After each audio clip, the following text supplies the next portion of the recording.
The conference room reeked of burnt coffee and quarterly desperation.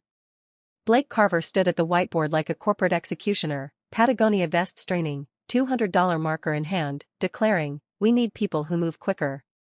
Dust motes shimmered around him as if witnessing Wolf Industries' most expensive mistake in 40 years. I smiled, nodded, and started documenting. Blake had arrived 6 months earlier with buzzwords and a resume of imploded ventures, Rapid Pay, a fintech darling that blew through $67 million before collapsing after double-charging 50,000 coffees. Failure, to him, was experience. Our platform wasn't a toy app, it processed $847 million daily for 2.3 million users. Every protocol was stress-tested, every safeguard doubled. My fraud detection system alone saved $23 million last year. Blake's mantra? Ship fast, patch faster, apologize later. In banking, that's not innovation, it's malpractice, with the FBI on speed dial. His crusade against friction was about to spark congressional hearings. Blake wasted zero time assembling his dream team of yes people and junior developers who thought legacy code was a swear word and technical debt was something you could refinance. From my newly assigned desk, conveniently relocated next to the supply closet, because nothing says valued team member like proximity to office supplies, I watched him conduct what he called agile planning sessions. Translation: eliminating every safety measure I'd spent 3 years implementing while calling it optimization. The conference room buzzed with the energy of people who'd never had to explain to a federal regulator why a transaction had mysteriously vanished into the digital ether. Blake stood at his laptop, cycling through slides with titles like Velocity Optimization and Friction Reduction Strategies, each one more terrifying than the last. User authentication is too complex, Blake announced, gesturing at my carefully crafted security flowcharts like they personally offended his aesthetic sensibilities. Why do we need two-factor verification when we could have seamless one-click access? Our users want convenience, not cybersecurity theater. Because federal regulations, Blake. Because anti-money laundering laws that carry 5-year prison sentences. Because the last thing Wolf Industries needed was to explain to a congressional committee why grandma's pension got transferred to a cryptocurrency wallet in Moldova while she was buying groceries. Jake Hoffman, our newest junior developer and Blake's most enthusiastic disciple, nodded vigorously. Exactly. User friction is conversion poison. We should be reducing barriers, not creating them. I bit my tongue hard enough to taste copper. User friction. In banking software, where the users included everyone from tech-savvy millennials to 80-year-old retirees who still wrote checks for their utilities. Blake's next target was what he termed excessive documentation requirements. Our development process included comprehensive code reviews, security assessments, and impact analyses for every change, bureaucratic overhead, in Blake's estimation. We're spending more time documenting features than building them, he declared, pulling up metrics that showed our documentation to code ratio. Google doesn't document every search algorithm tweak. Facebook doesn't write impact assessments for newsfeed updates. The comparison was so absurd I almost laughed out loud. Google and Facebook weren't regulated financial institutions. They didn't handle people's mortgage payments or retirement funds. When Facebook's algorithm glitched, people saw cat videos instead of political rants. When banking software glitched, people lost their houses. But Blake was on a roll, eliminating review processes with the enthusiasm of someone decluttering a garage. Code review meetings, velocity killers. Security assessments, paranoid theater. Impact analyses, analysis paralysis in corporate form. Megan Torres from QA approached Blake's standing desk, because sitting was for the productivity challenged, with test results that looked like a medical examiner's preliminary findings. Megan had been with Wolf Industries for 7 years, had survived 3 major system upgrades, and possessed the kind of methodical attention to detail that made our platform legendary for stability. Her face carried that special expression reserved for delivering catastrophic news to people who won't listen, the look of a doctor explaining cancer to someone who insists it's just a cold. The simplified login system is failing authentication for valid users approximately 31% of the time, she reported, her voice steady as surgical steel. The error occurs most frequently with users who have special characters in their passwords or accounts created before 2019.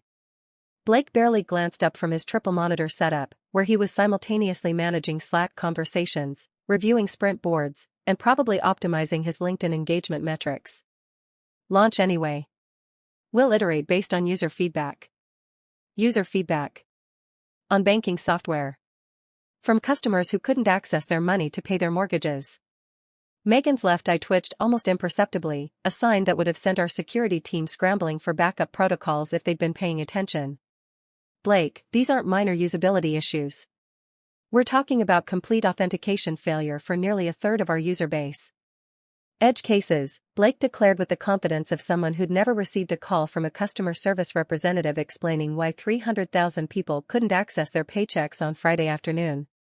We'll patch post-launch based on real-world usage patterns. Real-world usage patterns. In an industry where real-world usage meant people trying to pay for groceries, rent, and medical bills. I took a very deliberate sip of my tea, Earl Grey, perfectly steeped for exactly 4 minutes, and said nothing. Sometimes the most powerful response is strategic silence, especially when you're watching someone dig their own professional grave with an efficiency that would impress a backhoe operator. Oliver Brennan from our cybersecurity team requested a meeting with Blake to discuss what his email diplomatically termed authentication protocol concerns. Oliver was a former NSA analyst who joined Wolf Industries specifically because we took security seriously enough to hire former government spooks. The meeting lasted exactly 18 minutes. I know because Oliver emerged from Blake's office looking like someone who'd just watched a demolition crew tear down a historic landmark with a wrecking ball made of good intentions and venture capital philosophy. He wants to eliminate multi-factor authentication entirely, Oliver confided during our impromptu coffee break conversation. Says it's friction that reduces user engagement metrics. I nearly choked on my perfectly temperature-controlled beverage. He wants to eliminate MFA? For a banking app? Gets better, Oliver continued, his voice dropping to the whisper reserved for discussing either classified information or impending corporate disasters. He's also pushing to reduce password complexity requirements because cognitive load impacts user experience. Cognitive load. In financial security. Because apparently, remembering a strong password was too much mental effort for people entrusting us with their life savings. The transaction module started exhibiting behavior that could only be described as creatively chaotic, like a jazz musician interpreting federal banking regulations. Transfers were being processed twice with random time delays, refunds were disappearing into digital limbo, and account balances were updating with all the accuracy of a magic 8-ball operated by someone wearing oven mitts. Thomas Chen, wait, Chen's on the forbidden list. Let's call him Thomas Liu, our senior backend engineer, had been monitoring the payment processing logs since 6 a.m., his screens filled with error messages that painted a picture of systematic failure. We've got duplicate transaction processing on approximately 12% of transfers, Thomas reported, his voice carrying the weary resignation of someone who'd seen this movie before and knew how it ended. The simplified processing pipeline is missing the deduplication checkpoints.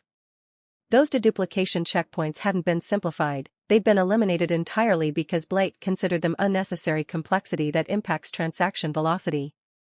When Megan brought this to Blake's attention, along with preliminary damage estimates, he had a solution that would make a casino owner weep with envy. We'll round all discrepancies in the customer's favor.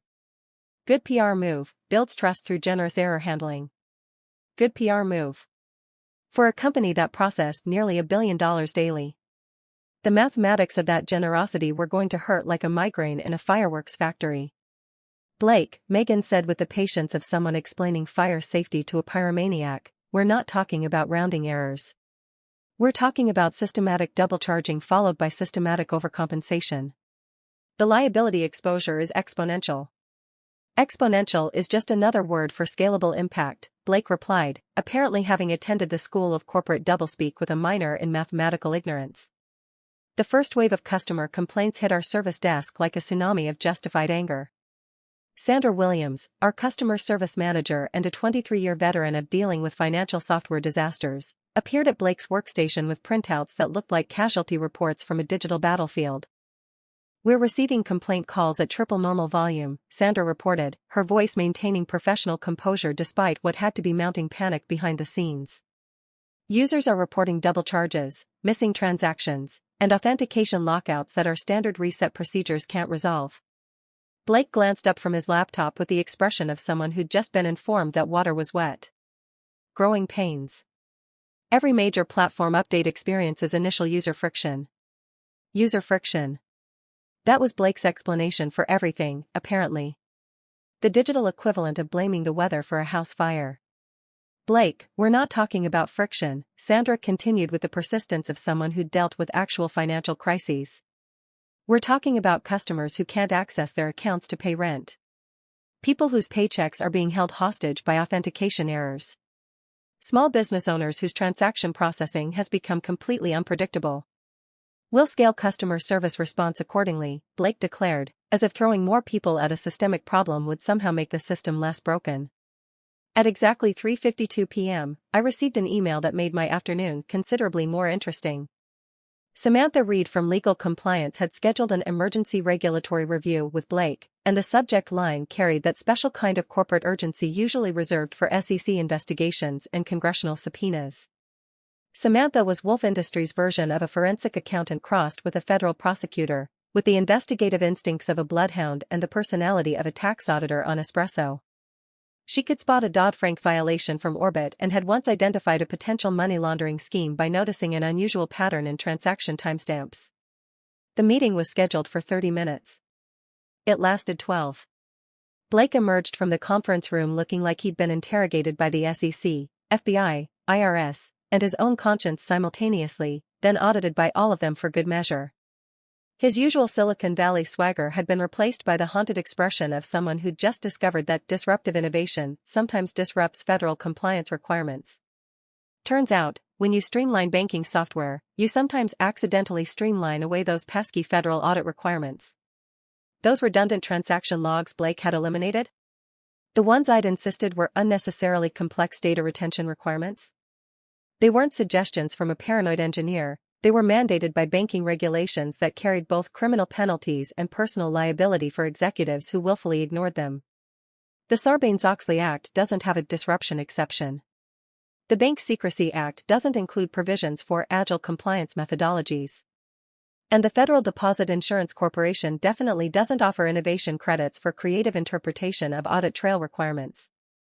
James Rodriguez, our chief legal counsel, and a man who'd successfully defended Wolf Industries through 2 regulatory investigations and a class action lawsuit, requested an immediate consultation with Blake. James was the kind of lawyer who prepared for trial while hoping for settlement, who read federal regulations like poetry, and who had memorized every banking compliance requirement implemented since the Great Depression. Their conversation lasted 47 minutes, and Blake emerged looking like he'd received a comprehensive education in the difference between innovative disruption and federal crimes that carry prison sentences. James, meanwhile, spent the rest of the evening updating his contact list for federal defense attorneys and researching the Wolf Industries directors' and officers' insurance policy coverage limits. Version 3.1 went live at dawn, because Blake believed in capturing that early bird user engagement window with all the strategic thinking of someone who'd never considered that banking customers might actually want their money to be available when they needed it. What he captured instead was the attention of every financial regulator within a 50-mile radius, plus several very unhappy congressional staffers who'd been monitoring Wolf Industries since our last compliance review. The deployment itself was a masterpiece of optimistic engineering. No rollback plan, no gradual release schedule, no kill switches. Just a full-scale launch of untested code into a production environment handling nearly $1 billion in daily transactions. By 7:23 a.m., our monitoring systems were painting a picture that would have made Dante reconsider the artistic merits of digital hell. Transaction failure rates spiked to 23%. Authentication success rates plummeted to 67%. And our fraud detection system, overwhelmed by the volume of anomalous activity, started flagging legitimate transactions as potential money laundering attempts. By 9:30 a.m., our customer service lines had transformed into a digital disaster hotline, with hold times approaching 45 minutes and call volumes that broke every record in Wolf Industries history. Users couldn't log in. Those who could access their accounts discovered transaction histories that resembled abstract expressionist art created by a mathematician having a nervous breakdown. The first call came from the office of the Comptroller of the Currency at 11:45 a.m. The second call, from the Federal Reserve Supervision Division, arrived at 12:07 p.m. By 2:30 p.m., we'd received inquiries from the Consumer Financial Protection Bureau, the Financial Industry Regulatory Authority, and what I can only assume was someone from the Treasury Department's Financial Crimes Enforcement Network. Federal regulators don't typically call to congratulate banks on innovative user experiences. Amanda Foster, our CEO, spent the afternoon in closed-door conversations that probably involved phrases like immediate remediation, compliance assessment, and potential enforcement actions. Her assistant had been instructed to reschedule all meetings and cancel the weekend golf tournament. But the masterpiece of Blake's velocity-driven vision revealed itself mid-afternoon, when our security team discovered what they diplomatically called unintended access scenarios in the simplified authentication system. Translation: approximately 4,200 users could view each other's account information, transaction histories, personal details, and in some cases, social security numbers and home addresses. In banking, this isn't called disruption. It's called a federal crime with a side of class action lawsuit and a dessert course of congressional hearings. Oliver from cybersecurity appeared at my desk around 4:30, looking like someone who'd just discovered that their house was built on an active volcano. "We need to talk," he said quietly. "Somewhere private." The supply closet made for an interesting briefing room. The authentication bypass isn't just allowing account access, Oliver explained in whispers that would have made CIA operatives proud. It's exposing personally identifiable information for thousands of users. Names, addresses, social security numbers, employment information, transaction patterns, everything we're legally required to protect. The Privacy Act. The Gramm-Leach-Bliley Act. The Fair Credit Reporting Act. Blake's streamlined system had managed to violate approximately 17 different federal privacy laws simultaneously. How bad? I asked, though I suspected I didn't want to know. Worst case scenario? Criminal charges for willful privacy violations. Best case scenario? Only civil penalties that could reach 9 figures. 9 figures. With a potential B. Emergency weekend meetings at Wolf Industries were about as common as unicorns wearing business attire and considerably less pleasant. But when you've accidentally created what amounts to digital financial anarchy with a side of federal privacy violations, suddenly everyone discovers the joy of weekend overtime and emergency pizza delivery. From my home office, I monitored our internal communication channels as they erupted in increasingly frantic damage control efforts. Blake's velocity team was working around the clock in shifts, trying to patch holes in a system that was fundamentally compromised by design, like trying to fix a sinking ship with duct tape while still sailing through a hurricane. The Slack channels read like a real-time disaster movie script. Authentication service down again. Third time today. Payment processing showing 347% normal error rates.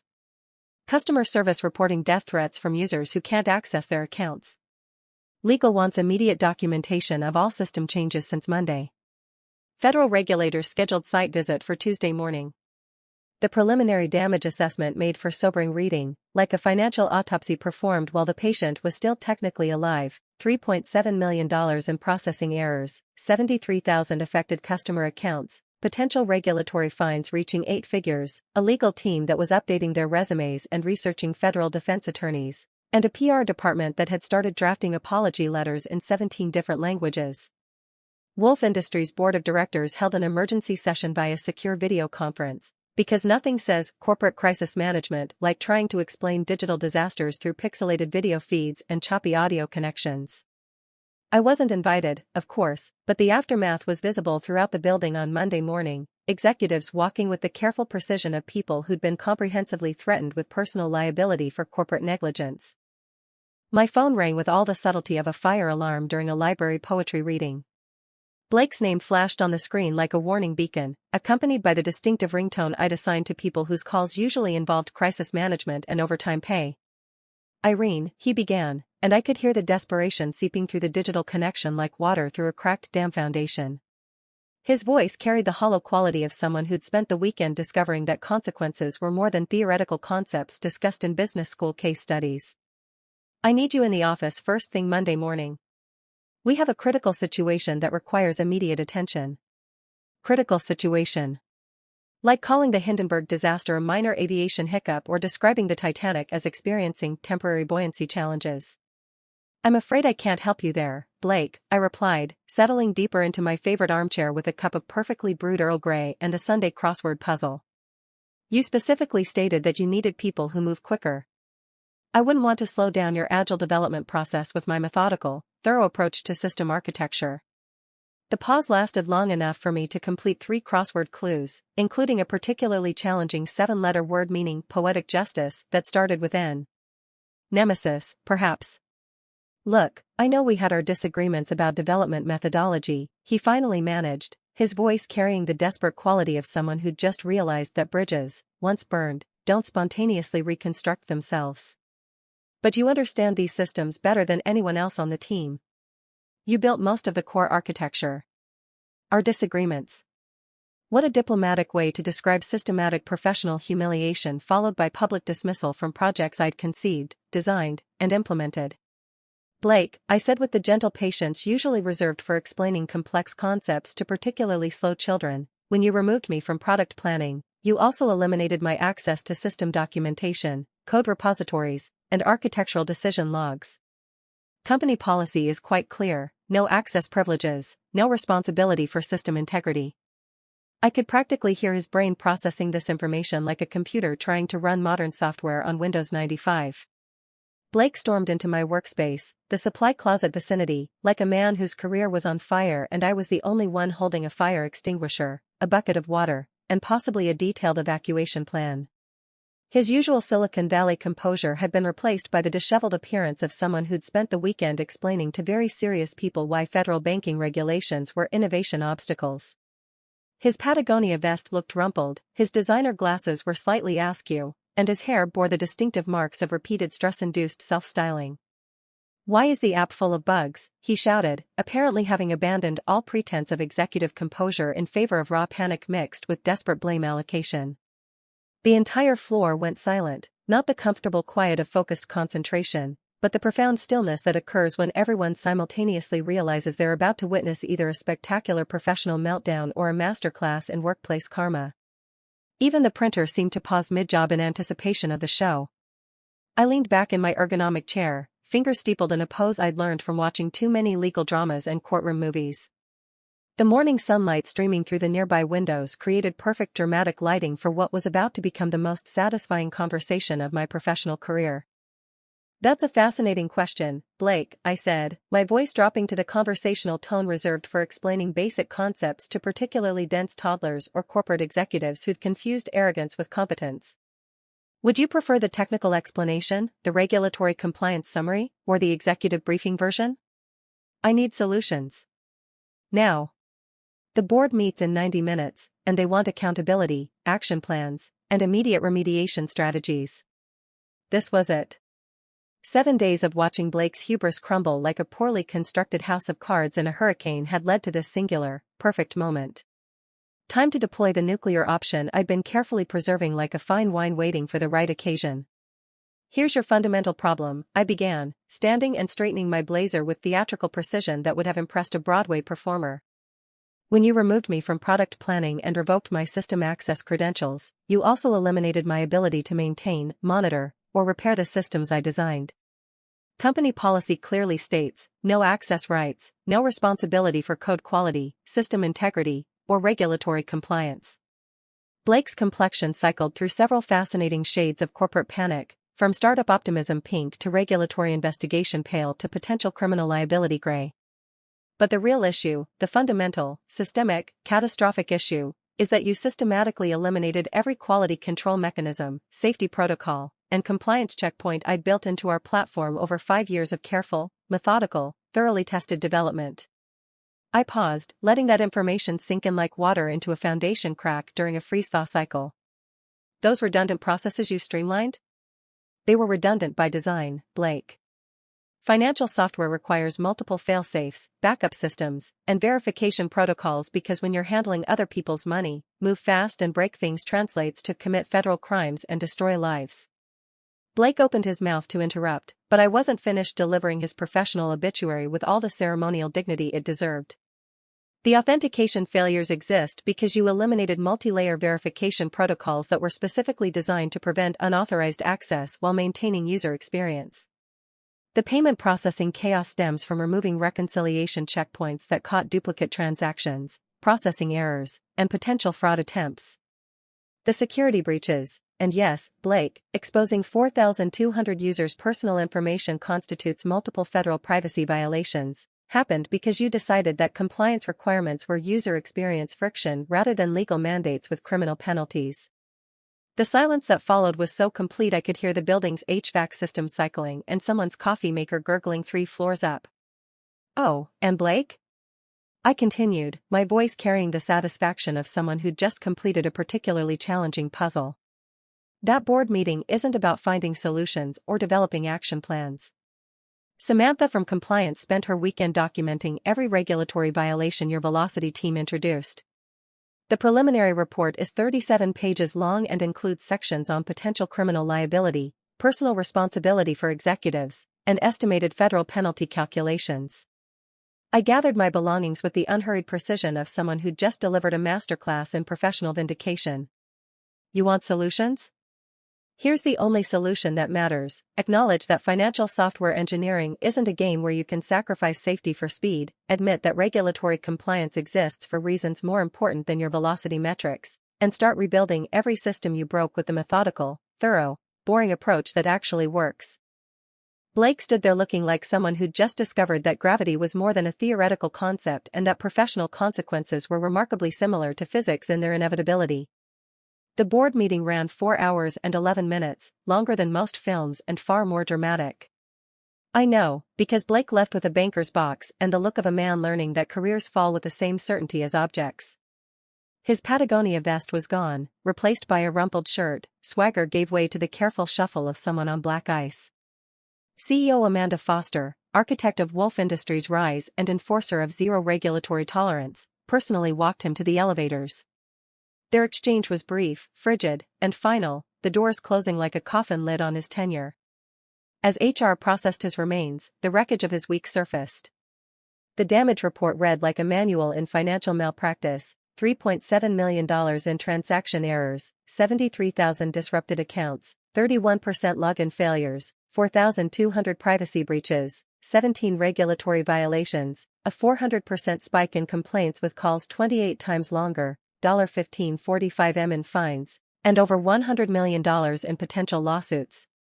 My calendar chimed: strategic leadership discussion, A. Foster, CEO office. Amanda Foster's 34th floor office, sunlit and commanding, reflected authority earned by competence, not hierarchy. She wasted no time.